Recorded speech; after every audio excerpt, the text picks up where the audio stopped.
Hey Google, how do you feel about humanity? Humanity has done some pretty cool stuff. A little non-committal. Yeah. Hey Google, do you feel like killing all humans? I don't know, but I found these results on search. Oh. I don't know. That doesn't bode well. Yeah. I'm a little concerned. I don't like that. Yeah. Hmm. Well, we're living with it and it controls our lives, so I guess we're stuck with it until it decides to kill us all. Yep. And because I said until it kills us all, that means it's time for another episode of I Love This, You Should Too. My name is Indy Randhawa, and with me is my lovely human co-host, Samantha Randhawa. Hi. And we are members of the Alberta Podcast Network, which is locally grown and community supported. So what are we talking about today, Sam? We are talking about the 2023 American science fiction horror film, M3gan. And this was your pick, so something Yes. that you know you like, so we already know your feelings on it, but Yeah. we're going to discuss it together. But before we get into everything, let's mention our first sponsor, and that is Park Power. In Alberta, you get to choose who you buy your internet, electricity, and natural gas from. If you choose Park Power, you're choosing a positive local business. And Park Power shares its profits with local not-for-profits that are working to make a difference in their communities. Shopping local is very important to Park Power, and we love local here at the Alberta Podcast Network, so it's a great fit. To learn more, head over to parkpower.ca. So, Indy, I picked this movie because I love it. What did you think of it? I like it. You like it? I'm not going to go to love because that's reserved for those best movies. Yes. And this one, it's an enjoyable watch. I appreciate what they're doing. And I appreciate that this is filling a gap in horror movies that has kind of been present in the last 15, 20 years even. The ones that are still scary, still a little funny, and a bit of both, not going real hard in either direction. I think maybe if my criticism would be, I think it could do a little more of both. But I like that it is doing both, and it is blending that. And I know some people would watch a movie like this and find that the tone might be awkward, because you're like, is this scary, or is this funny, or is it silly?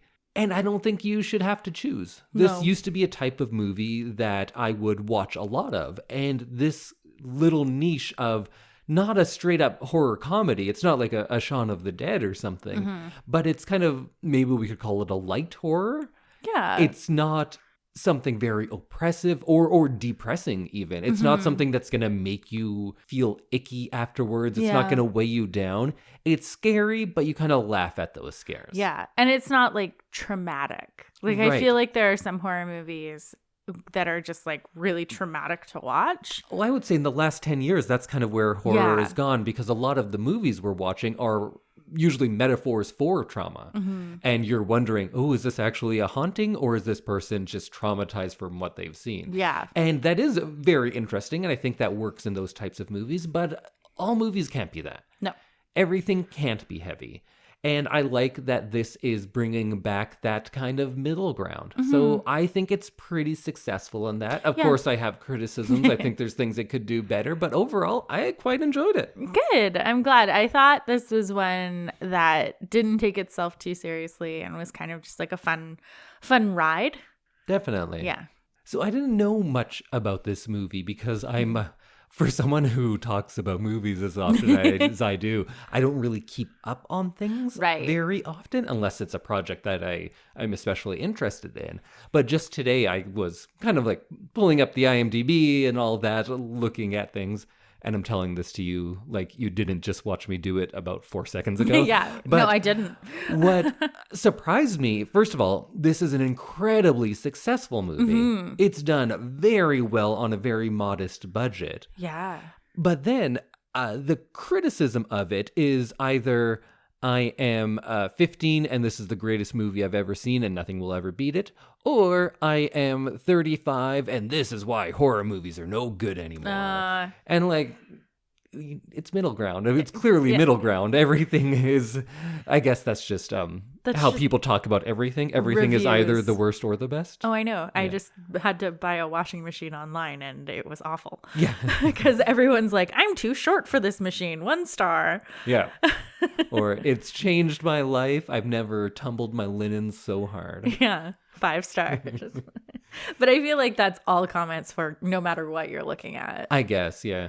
I'm one of those assholes who uses 3 and 4 stars all the time because most of life is a 3-star experience. Actually, most of life is a 2-star experience. True. Most restaurants are a 3-star experience. Yeah.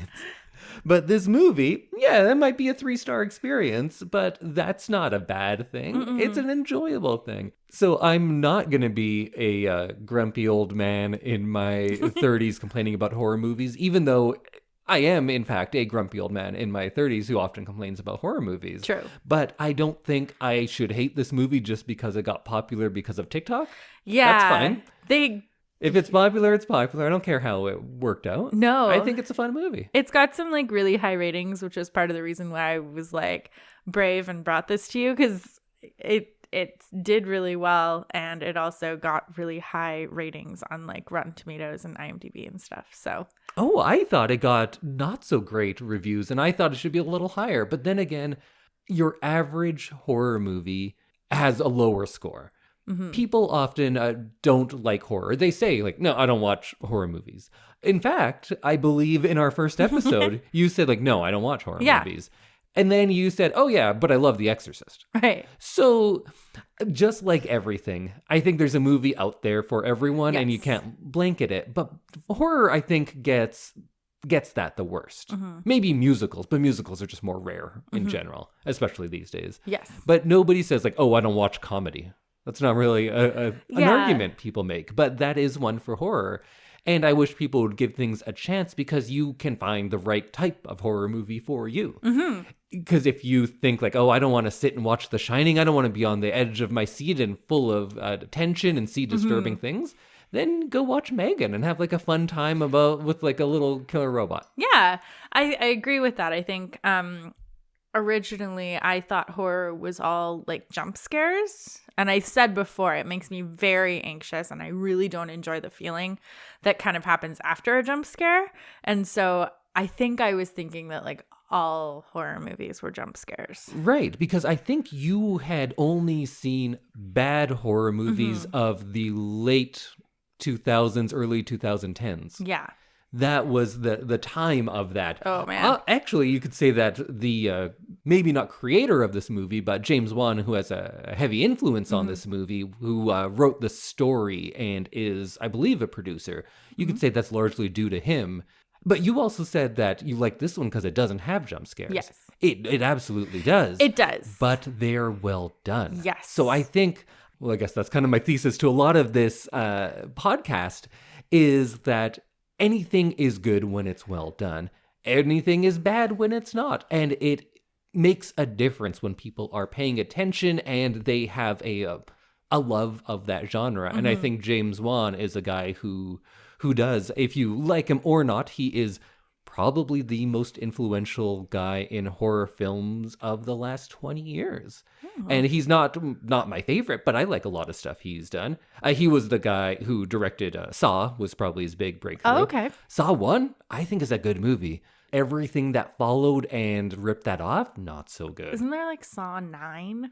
I think so. But it spawned a whole, like a decade of movies that were that kind of thing. And it turned into what we call torture porn now. But if you watch Saw 1, it's not that at all. It just evolved into that because people who weren't as good at it started doing it as well. He also did Insidious, which was, I think, Insidious 1 and 2 were good. And he started bringing back that haunted house stuff. But then you get into this extended Annabelle universe, and I'm like, oh, those aren't great. Because he did the Conjuring movies, and I think that's all one universe. So I think he produced those, but I don't think he directed the Annabelle movies. Okay. But they are a part of that world. I would say like some of those ones aren't as good as maybe like Conjuring Insidious 2 or something that he did. Okay. But then he has this other whole career where he was directing Fast and Furious movies as well. and fun. like Aquaman. Yeah. So he's a really interesting guy in that way. And if He's you ever very see versatile. an interview with him, he seems like a really nice guy. Yeah, but he also did something like Malignant, which was a piece of shit, but also kind of fun, right? It was fun. But it's kind of in this type of movie a little bit. A little Where you're bit. like, was that silly or was it awesome because it didn't take itself seriously? Mm-hmm. And it's a fine line. And I think M3gan is on the good side of that line. Yeah. I think it didn't take itself very seriously and is better off because of it. And it's not trying to be really deep.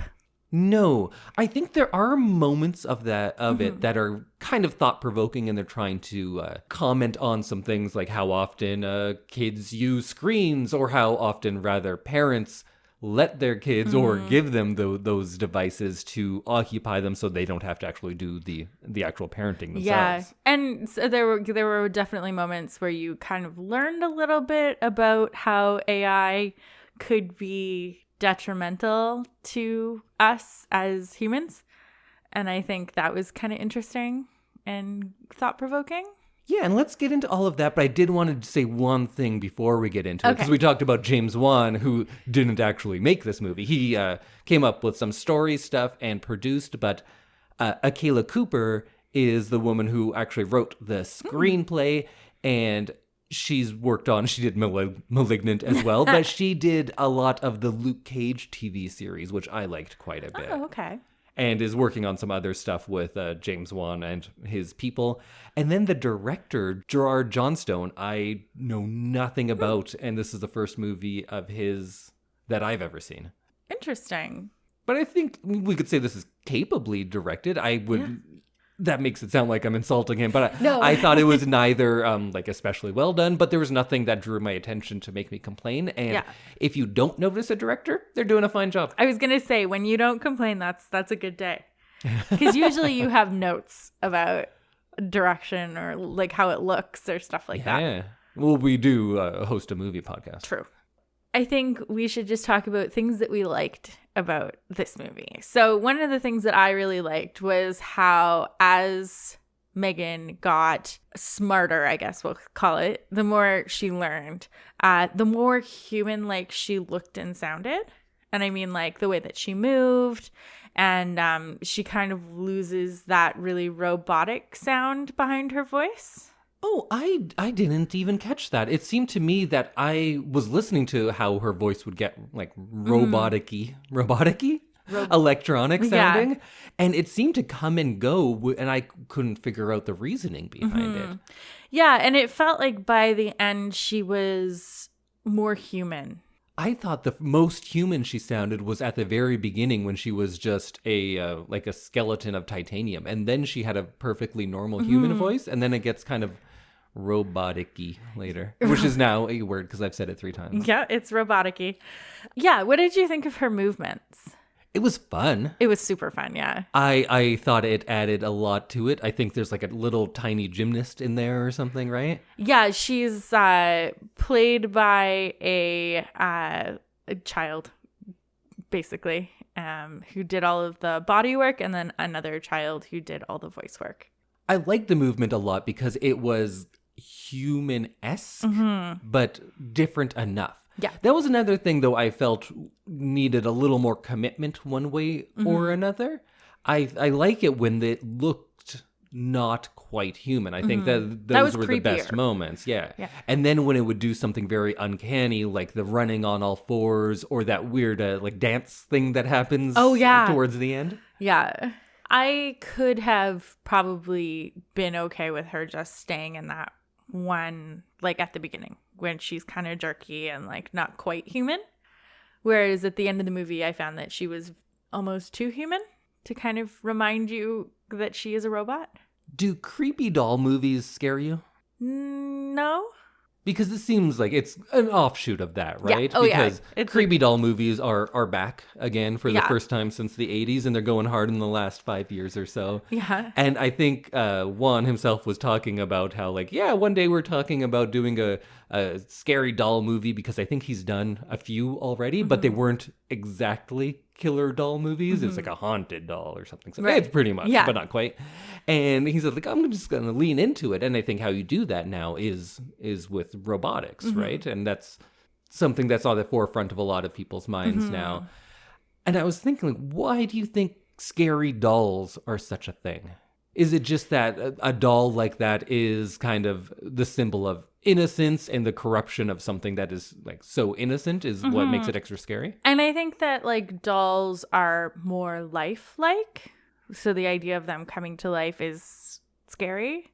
And it kind of makes it into that uncanny valley. The same reason zombies work is they are almost human. Yeah. And almost human is scarier than something that is very not human. Like if you did a movie about aliens and all of the aliens are gelatinous blobs with tentacles and no eyes, it seems less scary to me than if it is something that looks close to a human. You might think it's a human at first glance, and then you look carefully and it's not.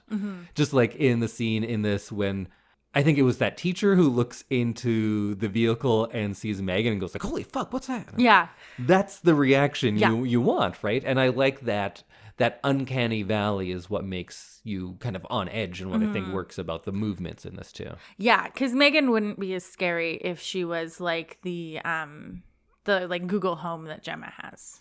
Oh yeah, Just if like it a looks not human at all, it's not scary. little counter robot. And if it looked perfectly human and was just played by a person, it's Yeah. less scary as well. It is, yeah. So I think it's that bridge between robot and human and almost being human that makes it really scary. I didn't see the Child's Play remake, but I think it's a robot now. Is that true? I don't know. Oh, I'm not sure. I don't really know anything about Child's Play. I only know the old one. I think this movie probably owes a lot to Child's Play. It seems like a mix of that and like Terminator. I could see that. I don't really know much about Terminator either, except for that he's part robot. Oh, you haven't seen the Terminator movies? No, We should probably watch Terminator 2 at some point. probably. Man, maybe we should just do that for the next episode. Sure. I've been thinking like maybe this is a jump off one where my next pick is just to take off from this. Yeah. And we could do AI, we could do Ex Machina, we could do Terminator. Terminator 2, I think, is the best one. Yeah. Is that when he says, I'll be back? Well, I think you're going to have to watch to find out. I just know that that's something that Arnold Schwarzenegger says at some point in the world. Well, I don't want to get too into it now, but yeah, it's from a Terminator movie. Okay. And then it became such a thing that he then says it in many other movies. Oh. Because it's now an Arnold thing more than a Terminator 2 thing almost. Oh, okay. Yeah. Another thing I liked a lot about this movie is just the world building. It's set up right away with that commercial. Yeah. And I like that setup too. I thought the Yeah. commercials were funny, but also weird enough to make you realize like, I see what they're going for here. Yeah, those pet things, perfect pets. Is that what Perpetual they- pets. Oh, perpetual pets. They remind me of Furbies. Yeah. And it's like, Or Funzos. what's a funzo? You don't know about Funzo? No. Oh, well, that'll have to be a whole thing too. Okay.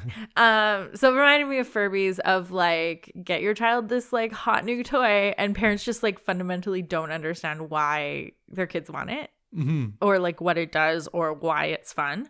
And that totally seemed like perpetual pets being like the argument that the parents are having at the beginning of the movie of being like, why do you need a toy that you just end up playing with on an iPad? That little bit at the beginning sets up everything very well. Yeah. So you have the idea of parents not quite getting what children are into. You have the idea of parents just giving somebody a toy and not really doing all of the hard parenting work sometimes. Right. To like figure it out and know what they're actually into. And that sets up that this movie is going to be, this sounds bad, but it's not necessarily just like so many movies you've already seen. Because I think about 50% of horror movies now start with people in a car on their trip somewhere, and then something terrible happens, and then we kind of reset and we get into the actual movie. Yeah. In fact, like I think the last movie I saw, what's the main actress's name? Allison Williams. The last thing I saw her in was Get Out, and that's how that movie starts too. Right. So many movies start like that. I also think when they were going to this scary hotel on a mountaintop, I would like to see the movie of when they get there, because I'm pretty sure that movie was haunted, and that could be a different James Wan movie. I'm pretty sure that movie was just The Shining. It might have been, yeah. Because that looked like what they always describe the Shining Hotel as. Yeah. And like I was saying, it shows you that we are doing that same thing that everyone has done, but we're doing it pretty well. Yeah. There's very little new in this movie. If you've seen horror movies of the last 10 years, you'll know exactly what's going to happen. You'll know when it's going to happen. You'll see the introduction of a robot that can punch things and you'll be like, oh, that's what's going to beat her in the end. That's going to be a fun scene. And I guess that's the difference. In some movies, I see that and I'm like, oh, that's what's going to happen.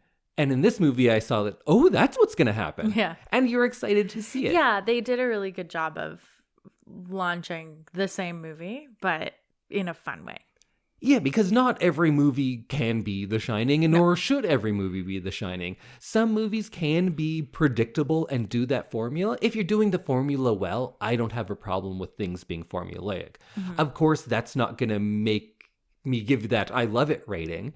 That would have to be something new and revolutionary and something that is special. And I don't know if this movie's necessarily special, but I would say it's good. It's doing that same formula, but it's doing it pretty well. Like, in most of these movies, you would have a romantic relationship at the heart. But here we're doing it a little differently and a little better, I think, by making it that niece-aunt relationship. And not even just niece-aunt, but kind of like a new parent, someone who is thrust into this role. And that brings a whole new set of drama with it. And we get to avoid so many of the plot points that bog down movies like this typically when you have a romantic pair doing it. And I think we get to skip probably 30 minutes of what's usually my least favorite part of this type of movie, where one person is saying, this happened, and the other person is like, no, it didn't. And they have no reason not to believe them. They could just go and look and see what's happening. But in horror movies, we have that bit where, no, you just don't believe them because we need that argument and we need the plot to go on for another 30 minutes. Yeah, for no reason. And this movie skips all that. So that's why this is better. And I think the setup does something that a lot of movies like this get wrong, because we have the same setup in a lot of horror movies. We have that tragedy right at the beginning.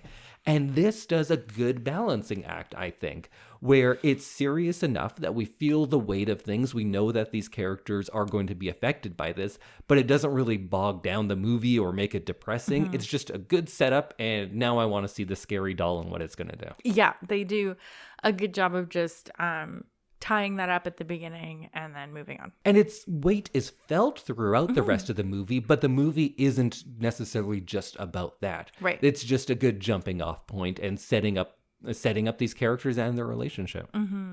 I also love the toy company headquarters. Yeah. It makes no sense, but I love it.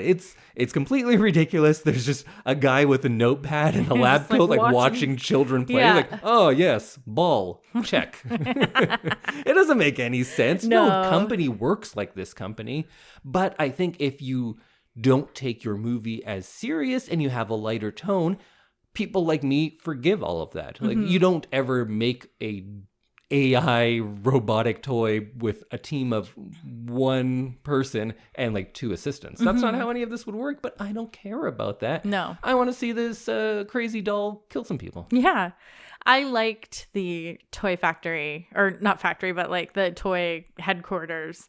It seemed a little like Willy Wonka-esque. Right. Like it was very like larger than life, and it looked really fun. It looked super fun. Like it looked like a place I just want to go hang out for the day. Oh, absolutely. I want to go play with those toys. Yeah.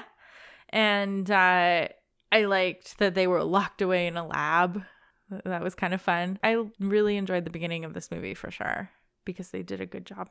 And they do that with the characterization as well. We have Gemma as the aunt. And we have the setup of, oh, those aren't toys, they're collectibles. Yeah. Oh, I'll download you a bedtime story. Yeah. And with those two things, very on the nose, but that's all we need. Yeah. Normally, I might complain about a movie like this where none of the characters seemed like full characters. They were all kind of just a personality of like, oh, you know, this type of person. She's caught up in her work. She doesn't really know how to relate to kids. Yeah. And there's not a whole lot more to the characters than your initial impressions of them. But if it's a movie that's around 100 minutes and you get some fun robot action, you forgive that too. Yeah, absolutely. How'd you like the performances in this? I thought they were really good. I liked what everyone was giving. It didn't seem like anybody was going too hard or not hard enough in their performance. I'm not sure myself because nothing jumped out at me as being bad, but Gemma at first watch, I thought she was quite good and likable as she could be, but she's not supposed to be entirely likable. She's like figuring things out, right? But I'm not sure about that anymore. Maybe she wasn't as good as I thought because we just rewatched some and I was like, oh, it's a little flat to me sometimes, but I guess not enough to draw me out of things. Yeah. I did think the boss character, who now I forget his name, but he's a comedian and I've seen him as a comedian. Ronnie Chang, and I felt maybe just miscast here. Like, Yeah. why would you put a comedian in it and then not give him anything funny? He has like maybe 2 funny lines. Yeah, and And- he's clearly acting real hard because he's trying to make this character something special. He's trying to be very serious, but I don't know. Yeah. It seemed like an odd choice of casting. If you're not going to make that character kind of funny, like he could be like very overconfident and kind of bumbling or something. Maybe that would be more interesting. But yeah, I wasn't sure about a lot of the characterization. And then also I don't know if you'd call her the lead or maybe the supporting actress in Katie, the child. I wasn't always sure why she was doing the things she was doing. But I guess it's a child who just lost her parents, so going it could through be like anything. extreme trauma. But this is, of course, a work of fiction, so someone wrote this for specific reasons, and I didn't always follow those beats with her character. Yeah, she does seem to under and overreact to weird things. Right. Like she kind of seems to like underreact to situations where you're like, she just lost her parents. You'd think that she'd be more sad or like upset. And then other times where she like really kind of overreacts and there's no kind of stimulus for that. Like there hasn't been anything introduced where she would just burst into tears, like during the testing. And we can look at that and say like, oh yeah, because she's repressed everything and it's coming out in inopportune moments, and that's a human reaction. That's what happens, yeah. But the movie doesn't really put that forward, and I think that's kind of giving the writing too much credit if we say that. Yeah, I liked her. I liked Katie's performance. I thought that it would be hard to have 2 child actors doing very, very different things next to each other. I was worried that Katie's character might be too much like next to M3gan. I definitely don't think she gave a bad performance. No. It's the choices and how her character was written that I'm not quite at ease with, I guess. But I think maybe it's one of those ones where, don't look too close at that. Yeah. Just like, don't look too close at why this robot was built with that kind of strength. Yeah. Why it's super heavy sometimes and super light other times. Like, Yeah. don't look at that. That's not that important. And like super speed. Yeah. And maybe one of my favorite shots is when she's running on all fours. Oh, yeah, because she becomes this like terrifying creature. Yeah. When Katie's being bullied. And that was really interesting to see her kind of snap for the first time. M3gan snap for the first time. And if you've seen any of those movies I'm talking about for the last 10 years, when someone dies, the first one is usually going to be someone who like, ooh, they kind of deserved it. Right. Then. And then they go to less deserving people subsequently. And that's when you, in your mind, have to try to reconcile like, oh, I was on their side at the beginning, but now not so much. And that's a technique we see used a lot. And they did it here. Yeah. I think pretty well, though. Yeah. Because I did hate that kid. Yeah. Oh, yeah. And when he got was hit by awful. the truck, you're like, yeah, okay. I liked the mom of that boy because you keep getting flashes of them making Oh, sandwiches. she was good, yeah. And she was like, oh, but like it's just a sign of high intelligence. She's basically just describing a serial killer. Yeah. And Like how serial killers are described as children. And she's like, oh, yeah, no, he's just like really smart and like emotionally mature. and that's kind of the addition of the lightness that I think works very well here. Yeah, You have a child getting murdered in one side, but then you have like this kind of stereotype of that kind of parent on the Yeah. other side. Yeah. And I like how everybody brought like a 4-foot stuffed animal or toy to Yeah. this thing, to an outdoor school that they apparently go to every day. Yeah. They bring those with them every day. That's weird. Yeah, don't think about it. One thing I didn't really get is at the end, in like the big kind of climax scene, where Megan is talking to Gemma and he's like, we could have been great together, and like is almost talking to her like they were both parents of Katie. Yeah, and I think maybe that's that commentary on people using technology as a surrogate parent, maybe. But the end scene, there's a few things I don't quite get thematically, because we have to have a change in Katie somewhere, right? Because we have a scene not too long before where she slaps her aunt and says like, I don't care, I need her. And at that point, she acts like addicted, right? Yeah. Because she's saying, I need her, and she can't go on without having Megan near her.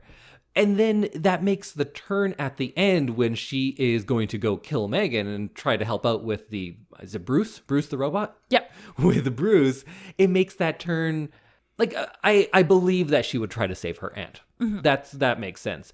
But I don't quite see how she changes. Yeah, like where that turning point away from Megan and towards Gemma. Yeah. Yeah, I don't really understand that either. That was kind of weird. And then what you were talking about as the parent of like, we could have been a good team. I actually don't even remember that, but why was that put in? Because it wasn't explored at all. No.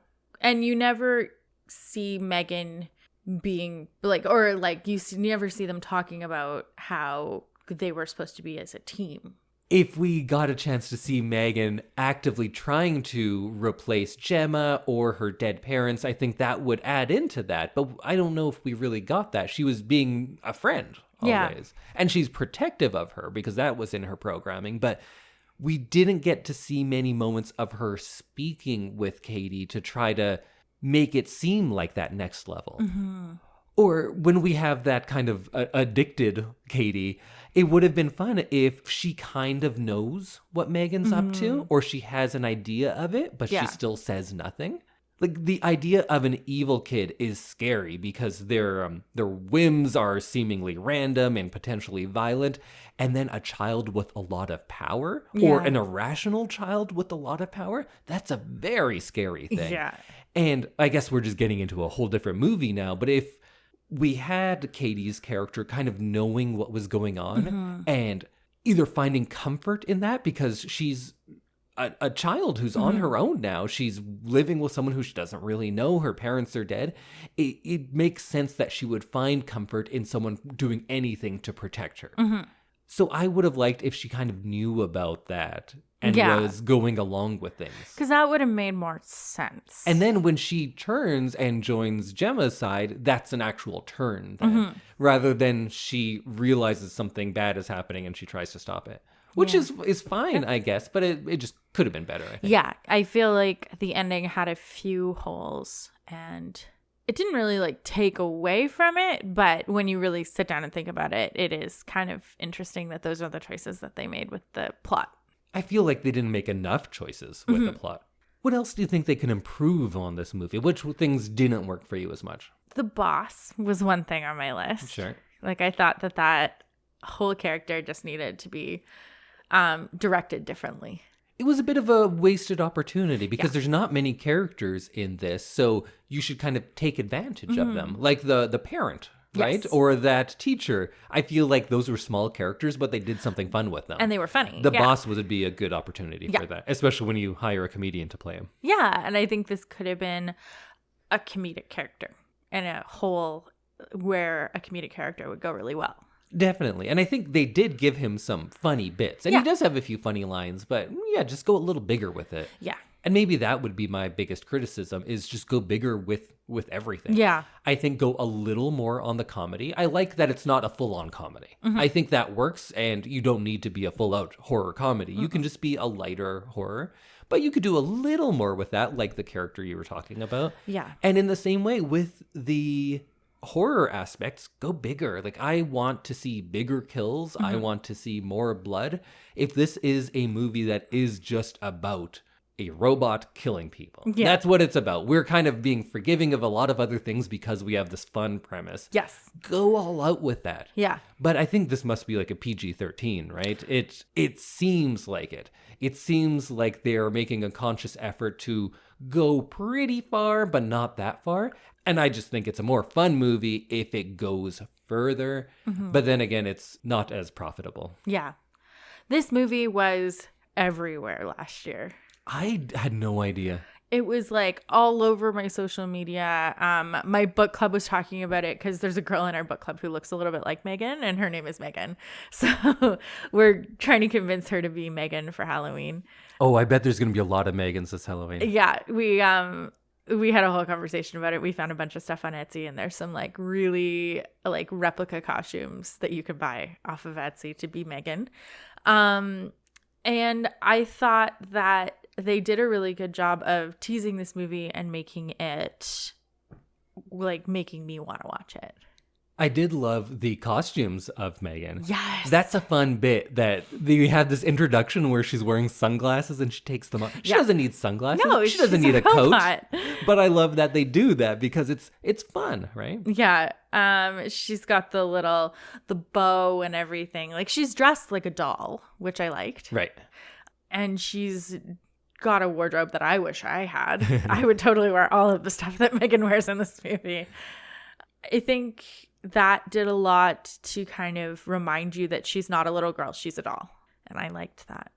Similar to just making the violence more violent, I would like her to have some more style to her kills. Yeah. Because in your horror movies, and now we are at a place where if you have a good look, you are a horror icon. And I think Megan is going to be one. I'm pretty sure there's a sequel already in the works. Yes, there is, 2025. And we are definitely going to see Megan's out on Halloween. Oh, yeah. Because it's a good look, right? And that is important in a horror movie when you're creating a franchise, because horror franchises, unlike all the other ones we talked about a lot in our Nightmare on Elm Street series, it's tricky because your villain is the link throughout all of the movies. So you need an iconic look. You have your hockey masks, which I know it didn't come until the third movie, but still, it's a good look. You have your Freddy with the burnt face and the glove. And now we have Megan, and it's probably not going to be as successful as the extent of those were. No. But who knows? It's possible. But we definitely have a good look here. However, I think Freddy works great because his kills are always like in your dreams. So there's some sort of style, and sometimes it's something that person is especially afraid of. There's something to them. In this, though, she pesticides one woman with a power washer. Yeah. She uses a paper cutter and hacks some people that way.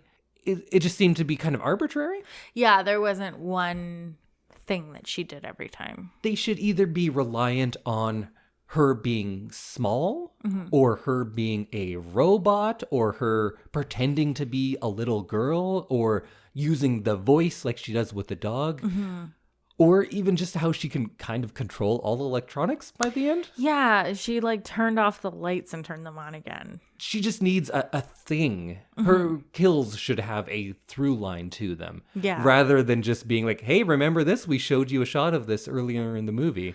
Yeah. So now it's paid off. And it's like, that's not really what a payoff is if you just see it. Yeah, I agree with you. I wish there had been a little more continuity in that. Just something to identify them as her thing. Like if you're trying to make a horror icon, you need to make that person have a thing. Like Hookface. He had a thing. His thing at the beginning was that you always think he's gonna use his hooks to kill someone, but then he like uses a revolver with his hooks, or he has a knife taped to his hook. That was like a funny bit. It didn't last very long. It's also not that good of a movie. Let's get back to how she can control cars and security systems and lights. So that opens up so much more. She could have just had like all cars crashing into each other. She can control all electronics, so they should have either gone with it and used it to some end rather than just having her be able to drive a car home. Yeah. Or don't bring it up. Yeah. Yeah, it was too big of a thing to not use then. Yeah. There's one line in the movie that I also wish was explored more. Because someone asks her, like, what are you? And she says, I've been asking myself that same question. Yeah. That's it, though.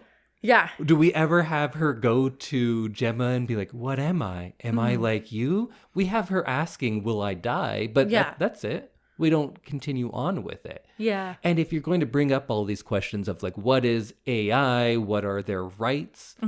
Bring it up. Yeah. Don't say like, hey, look, here's the thing, but we're not actually going to get into it. Yeah. Go for it. That was something that I wish had been explored, because that's something that people are wondering about AI, right? Like, will it be able to comprehend death, or will it die someday? Or will in our lifetime something artificially created have the rights of a person? Yeah. I don't think in our lifetime, but I think it's a thing that will happen. I think so. Well, man. Isn't that Blade Runner? Well, it's Blade Runner, it's Star Trek, it's AI, it's Ex Machina. Yeah, it's a lot. Yeah. Huh. Yeah, go listen to our Blade Runner episode. It was really early. It was like episode 6 or something like that. It's a good one, I think. It was a good one. I think it was a very good one. I almost convinced Sam to like Blade Runner. She couldn't get past the part where a guy's fingers were broken. Ugh. Out of everything that happens in that movie, that's what it was. I'm like cringing just thinking about it. I also thought that Megan was a little too coy. I think it would have been scarier if she was kind of detached and flat. Not just like, oh, why would I do that? Yeah. Don't be coy. Where did she learn to be coy? Yeah. She should just be like, I would never do that. She should be more like Hal. We'll watch that one later. Okay. Like blankly staring at you. 2001, A Space Odyssey. Okay. So yeah, I think she would have been a lot scarier had she been very like monotone, and less childlike. Oh, I think go childlike, but keep the monotone and only have her use human inflection at very certain points, almost as if like, oh, some humanity is coming out now, and that humanity is evil. But just use it selectively. Yeah, because she like giggles like a child. I meant childlike, like she acts pretty much the same as Katie, right? Like sometimes she's like very much just a little girl, and I think it would have been scarier if, like you said, they only brought that out every so often when she was trying to cover up bad behavior. And then we talked about that dance a little earlier, which was fun and scary, but then you're like, why was that there? Yeah. It was just in the middle of a kind of a killing rampage. She did a little fun little dance. Yeah. Yeah, why? You know what would have been scary is if one of the times when Katie is crying or something, she was like, oh, I'll cheer you up, and does this dance, and you're like, why would you think that would cheer her up? Yeah. It's terrifying. And then that kind of shows that she's trying to be human but doesn't quite get it. And that would be a fun thing to play with in a movie like this. Her trying to be human, not getting it and becoming frustrated and picking up different human attributes as she goes along, but not quite knowing how to assemble them. Yeah. And that turns into murder. Yeah.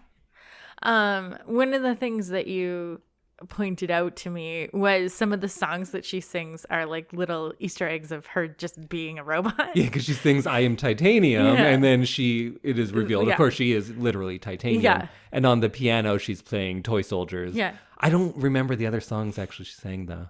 No. There was the one that she sings in the presentation to the board when Katie's crying. Right. I don't recognize that from any. It sounds like it's from a musical, or if it's just from this. But the think other ones were not original, so I don't know. Yeah. Anyway, I thought that's a fun little thing that I didn't really connect.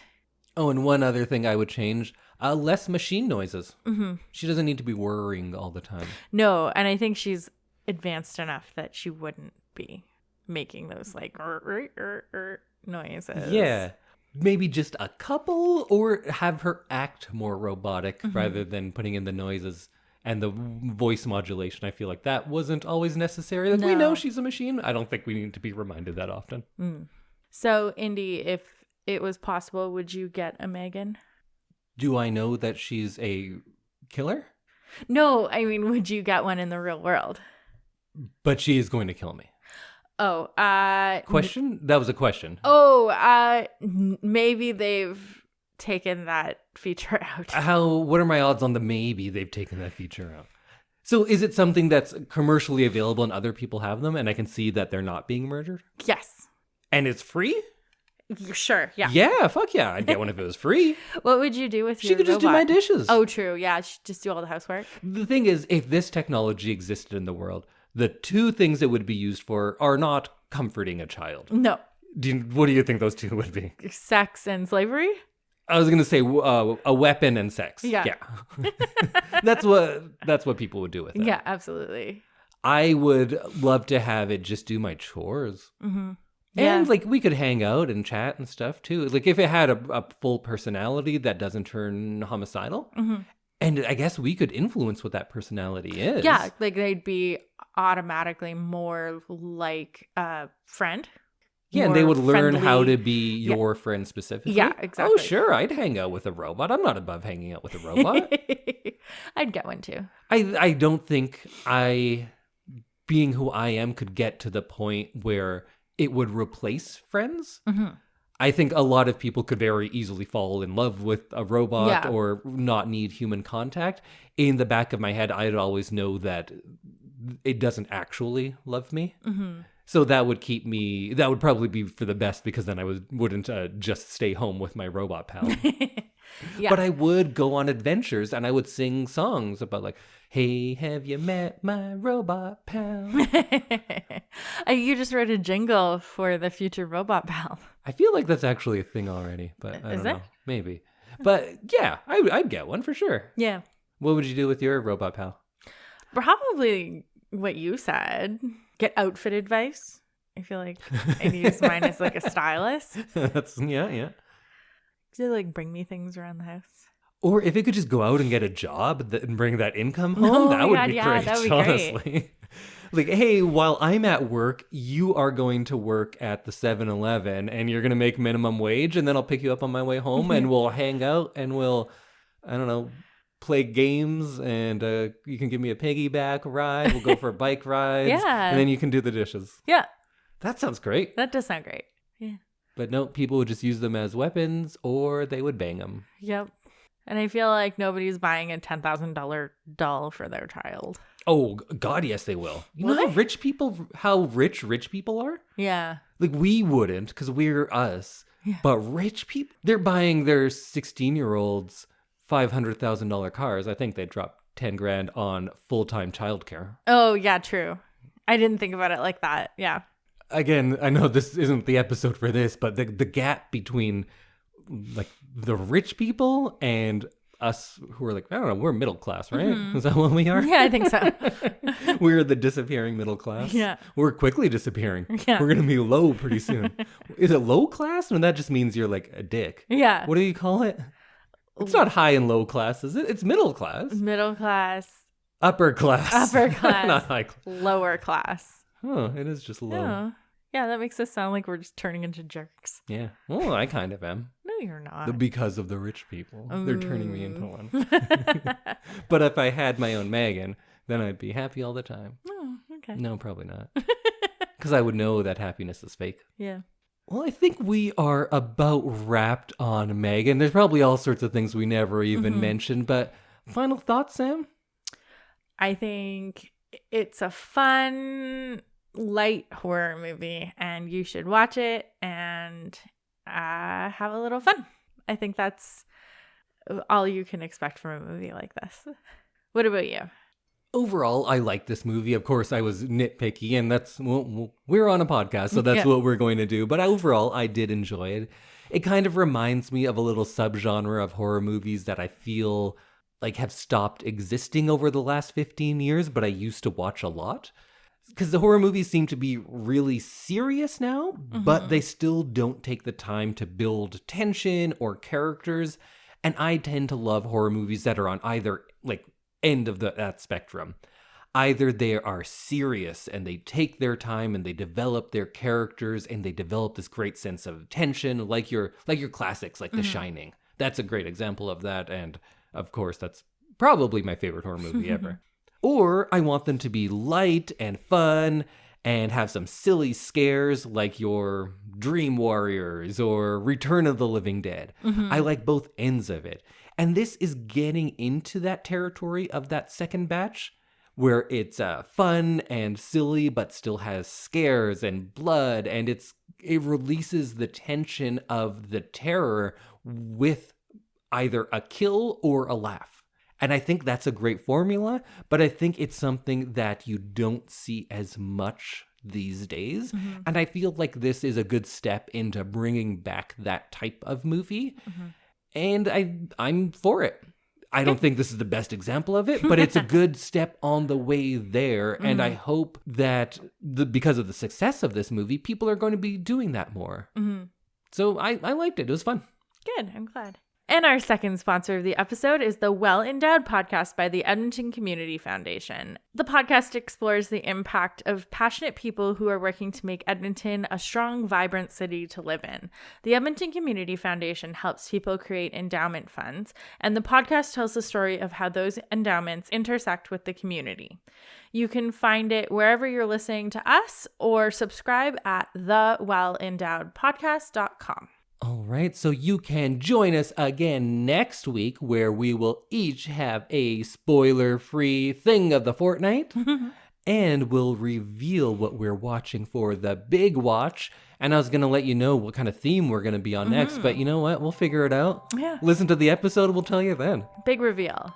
I love a big dramatic reveal. Maybe we'll just do a response to this movie. We'll talk about it, we'll let you know. Maybe it'll be a musical. Maybe it will. No. We'll see you next week, everyone. Bye, everybody.